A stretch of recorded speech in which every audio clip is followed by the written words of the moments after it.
Om Asatoma Sadgamaya Tamasoma Jyotirgamaya Mrityorma Amritam Gamaya Om Shanti Shanti Shanti. Namaste everyone. We are going to study the methods of knowledge. So this is a very important and at the same time a very profound and also tough kind of topic. So we have distributed this content over 3 videos. You will have one introduction to the methods of knowledge. Then you will have the actual 6 methods of knowledge which are used in Indian philosophy. And third, you will have application of the methods of knowledge. Now, how is knowledge seen? In the Indian spiritual tradition, knowledge itself is seen as antakarana vritti. It is a modification of the antakaran, of the mind. Now, if this modification is of the correct kind, you have right knowledge, or the right kind of cognition. That is when you call it knowledge, valid knowledge. And if the antakaran vritti is not of the right kind, then you will not have the correct cognition. So then it results in invalid knowledge. So we will be discussing the methods of knowledge. What produces right cognition? These are called pramanas. This is a very important concept in order to understand epistemology, in order to philosophize correctly, in order to know genuinely. It is important to get the means of knowledge, the method of knowledge very right, isn't it? So that is why we will be extensively studying that. But because it is such a deep subject, I will be introducing it to you in the form of slides. A lot of slides have been generated on this so that there are a whole lot of students of this knowledge, which they will find it interesting if it is presented, if you have a visual aid. So we will be introducing a lot of slides into these videos. And of course, the explanation will go on along with that. I want you to understand certain basic things before we begin. In Sanskrit, prama is valid knowledge, correct knowledge. And that which generates prama karanam, pramanam, this is how it is defined, is praman. That which generates right knowledge is pramanam. So it is the direct means of knowledge. Here by knowledge, exactly we are not talking of only self-knowledge. We are talking of both para and apara vidya. And especially these 6 pramanas are being used by all the systems of philosophy. So in different measures, you will see that slide also will be shown to you which exact philosophy uses which kinds of pramanas. This also will be shown to you. But what I want you to grasp here is Pramakaranam pramanam means that which produces prama, the right cognition, is praman. It is the means or method of knowledge which we use. Now, every science, every system of knowledge has its own means, isn't it? In science, we extensively use inference. We use inductive and deductive inferences also. In philosophy, Indian philosophy especially, they have used a number of means of knowledge. In fact, we will extensively be studying the 6 pramanas. So, all these are means to bring us the right cognition, the right knowledge, prama, what is called. And there are 3 things, it has been divided, the entire structure of knowledge, how do I know, has been divided into 3 levels. The knower, he is called the pramata. The means of knowledge, it is called pramanam. And the object of knowledge, which is called prameyam. So, using these 3, we get knowledge, isn't it? I know an object. So, you are using all 3, pramata, pramanam and prameyam. Now, we have some sense of the pramata, we will get knowledge of the prameyam, but the means we are applying for getting that knowledge, pramanam, it's a technical concept. It's very important to know. What are the means you apply to get knowledge? So this we will focus upon in these videos. We have distributed it into 3 sessions, as I told you. Another thing before I start is, you see, we are going to study the possibility and impossibility of knowledge and the validity and invalidity of knowledge. Isn't this important? Many times, people confuse their imagination or wrong cognitions as true knowledge. So, because this should not happen, knowledge should be validated by very appropriate and correct means. That is why this study is important, the study of the means of knowledge. And then Indian philosophy, how they have studied, what are the pramanas they have discovered in order to get proper true knowledge, and how have they been applied. All of this will be under observation. So let me start with the first slide. Please see this. Knowledge is cognition produced in the right way. Now, this is pretty obvious, isn't it? Cognition can be produced wrongly also. There can be wrong forms of cognition. In fact, if you study Patanjali Yoga Sutras, you will find he has classified pramanas under vrittis.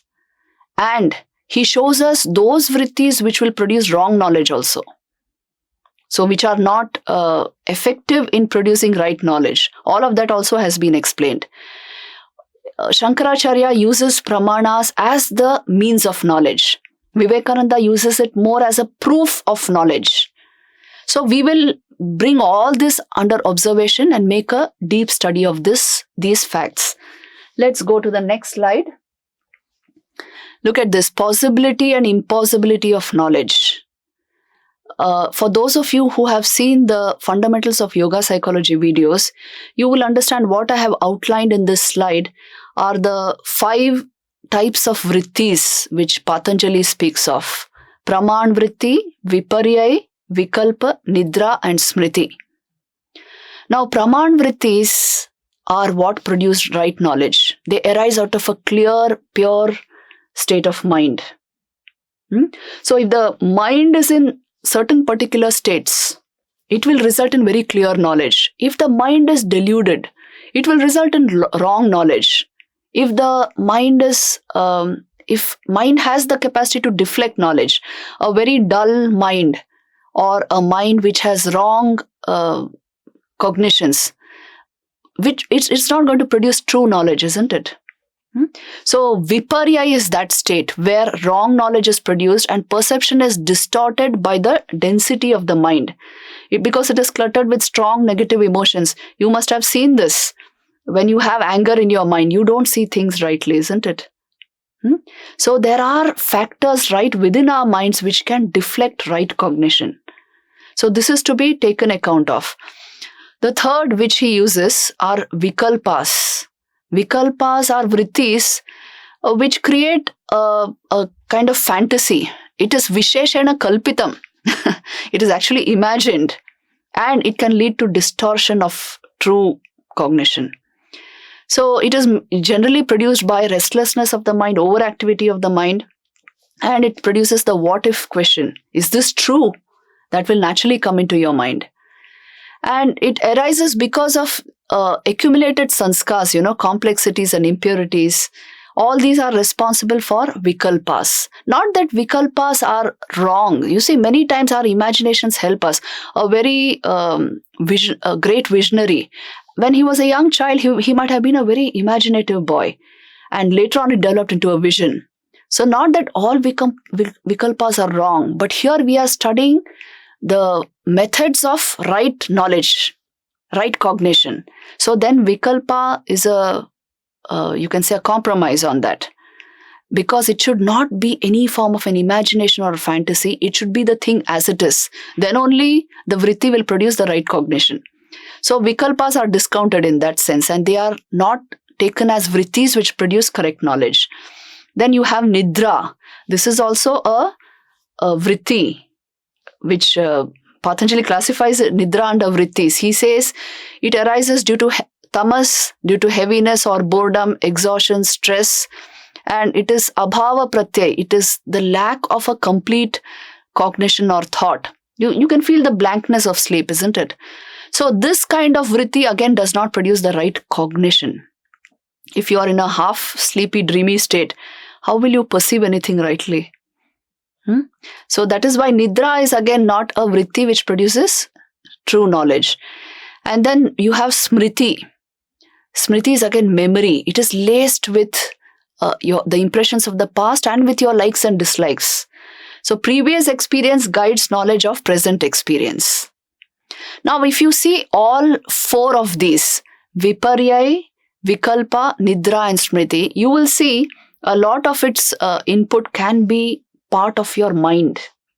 The impulsive, compulsive drives of your mind and the different impressions which you have already taken in. To a great extent, knowledge can be guided by all of this. So they are not considered authoritative means of getting true knowledge, although they are vrittis of your mind. Please note this.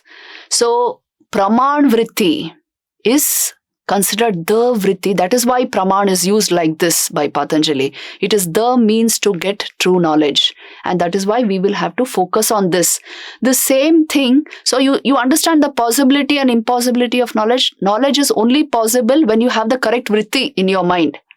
Because Jnanam is Antakarana vritti. And if you have the wrong kinds of vrittis in your mind, you will have wrong notions. And so, incorrect knowledge. So this has been explained to you in the yoga psychology videos in the form of this slide. Please see this. Patanjali's classification of vrittis. Right cognition, which is praman, misconception, which is viparyai, imagination, which is vikalpa, sleep, which is nidra, and memory, which is smriti. All knowledge is based on vrittis. Only self-knowledge is beyond vrittis. But there are exceptional vrittis which are called Shabda Praman. We will be discussing that, which are capable of taking you. Actually, it is Vedant, which is capable of taking you into true knowledge. But otherwise, all vrittis, self-knowledge does not come under vritti jnana. But vrittis are required to produce knowledge of the objects around in the world around us, isn't it? So all of Apara and to a great extent Paravidya has been got using vritti jnana. Although the ultimate experience is quite beyond vrittis, but generated by Shabda Praman, which we will be discussing further on. So I want you to understand this much about Patanjali's concept of Praman. What is it that produces the right cognition? Praman vrittis. Now we will go into the next slide. Look at this. I want you to get these concepts clear. That is why I'm going to repeat a few things also. What is valid knowledge? Knowledge may be valid or invalid. Praman or valid knowledge is defined as the cognition of objects as they are. So the definition of valid knowledge is that knowledge is valid which has for its object something that is not previously known and not contradicted. Now, the common example given in Vedant is like cognizing a rope as a rope. That is valid knowledge. But if you see the rope as a snake, due to the fear in your mind, due to, say, dim light, due to your wrong perception, then it is invalid knowledge. So the object can remain the same, but your perception of it has changed due to the deflection occurring in your mind due to various factors. So then it results in invalid knowledge. So getting valid knowledge or validating knowledge is a very important concept in all philosophical systems. That is why the study of pramanas becomes so important. How do I get valid knowledge?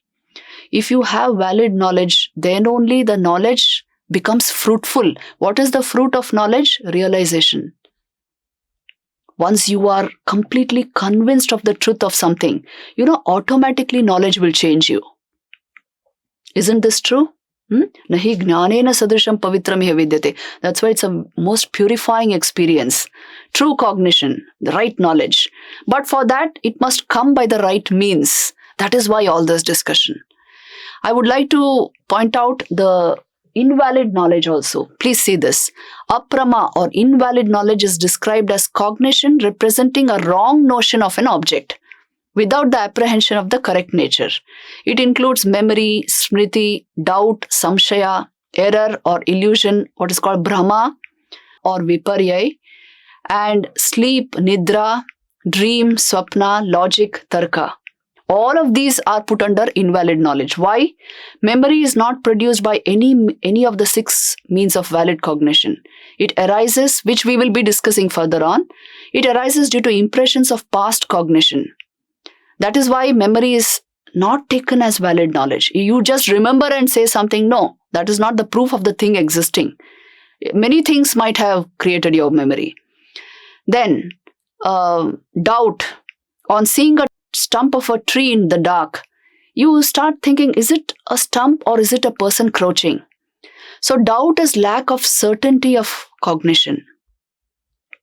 So hence that also is obviously not any means of knowledge. It produces only invalid knowledge. Then error. It is a ghost crouching. Suppose you conclude. Now this error is a misapprehension of what is cognized.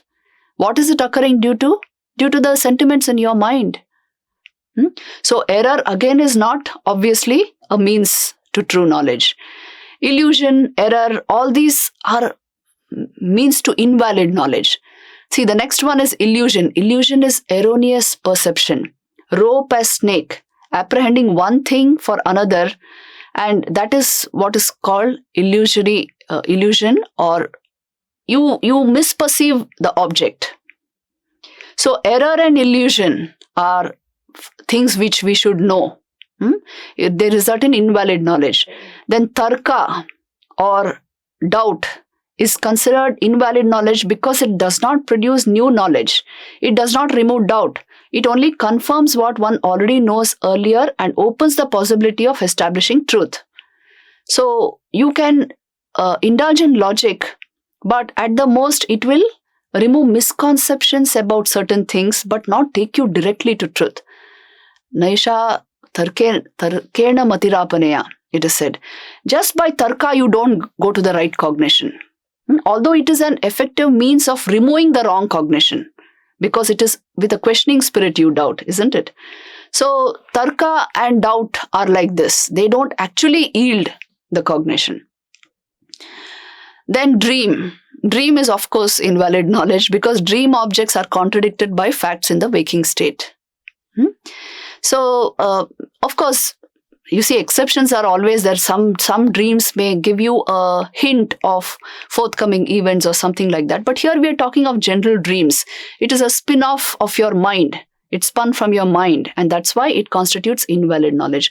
So you see, all these have been considered the means for invalid knowledge. Memory, doubt, error, misapprehension through illusion, tarka, that is merely logic, and dream, all of these are not going to produce the right cognition. So you must have clear ideas of what constitutes valid knowledge and what constitutes invalid knowledge. That is the purpose of all this discussion. That is why pramanas then become the most important thing to study, that which will produce valid knowledge for me. So what are these then? See, these are the pramanas, the methods of valid knowledge. Prama means true knowledge or correct notion about something. Pramana implies special means of acquiring prama or correct true knowledge. Knowledge is valid when the pramanas to which it is due are free from defects. Pramanas provide the answer to the key epistemological question, how do we know? And every system of philosophy has its own set of pramanas. In fact, not just Indian philosophy, every system of philosophy will have its own means of validating knowledge. And that is why the study of pramanas in depth becomes important. You know, in today's, the way we study IKS or Indian knowledge systems, this is a crucial point to know. What is it that constitutes valid knowledge? So we will be dwelling upon this. In this slide, we have outlined the 6 pramanas. Please see this, the 6 ways of knowing according to Indian philosophy. The first is pratyaksha, then you have anuman, upaman, arthapatti, anupalabdhi and shabda. Pratyaksha praman is also called perception. Anuman is inference. Upaman is comparison or analogy. Arthapatti is postulation. Anupalabdhi is non-perception. And Shabda is verbal testimony. It is testimony through the written or spoken word. So we will be studying these 6 pramanas extensively. These are the most important means of valid knowledge. If you see it at first glance, it is pretty obvious. Please see this. Pratyaksha, perceptions, very important. Perception means the knowledge you gain through the senses. These are the most direct means of data collection, isn't it? The senses. So in science, it's all Pratyaksha Praman and inference based on Pratyaksha Praman. So Pratyaksha is one of the main means of knowing. Second is the inferences you draw from the data you have collected through the senses. There are various types of inferences, and inference uses its own method. That methodology we will discuss. Upaman, analogy. Many times we understand things by drawing analogies, isn't it? By comparing with something. So this is another important means of knowledge. Arthapati is postulation. Based on certain facts, you postulate something which you can't see. It is not yet a fact in your experience, but you can postulate it based on certain other facts. Anupalabdhi is important to understand because sometimes non-perception yields certain amount of knowledge. So we will be discussing this also. And Shabda, verbal testimony, is the most important means of knowledge. In fact, your entire education process is Shabda Praman, isn't it? You are hearing from the words of the teacher, and maybe you are seeing or reading the notes, getting information from the internet. It's all Shabda Praman. The spoken and written word from authentic source is Shabda Praman. So Shabda Praman is used heavily in self-knowledge also. Otherwise, all of these pramans are used in apara vidya. What I mean to say is, any form of knowledge, you will be using any of these 6 pramans. But Shabda Praman especially is used in self-knowledge, paravidya. So this much you should know as an introduction to the pramanas. In the next slide, you will see pramanas used by the 6 darshanas, the 6 systems of Indian philosophy, which we have been discussing. If you have been seeing the videos of which we have put out in the past, you will see these are the 6 systems of philosophy, the condensations of Vedic thought, from which we got enormous knowledge. Nyaya Vaisheshika, Sankhya Yoga, and Purva Mimamsa and Uttar Mimamsa or Vedanta. So these are the 6 systems of Indian philosophy which developed between 500 BC and 500 AD, you can say. In that time period, the entire Vedic thought condensed into these six systems of philosophy. And each one of them has their own texts. Vedanta especially entirely based on the Brahma Sutras. So these 6 systems of philosophy also validate their truth, their cognitions, their philosophy through pramanas, through definite means of knowledge. And what are those means of knowledge they use? Please see there, I have put it there. Nyaya uses perception, inference, comparison, and verbal testimony. Perception, pratyaksha praman, inference, anuman, then upaman, comparison, and shabda, verbal testimony. So this is how you should find out how each system of philosophy is using particular pramanas, particular means of knowledge. Vaisheshika uses perception and inference. Sankhya uses perception, inference, and verbal testimony. Yoga uses perception, inference, and verbal testimony again. Purva Mimamsa uses perception, inference, comparison, verbal testimony, postulation, and non-perception. All the 6 pramanas. Vedanta also uses all the 6 pramanas, but mainly Vedanta uses verbal testimony. That's the most important means of Vedantic knowledge. That is why, only Vedanta can give you knowledge of Brahman. It is put like that. Why?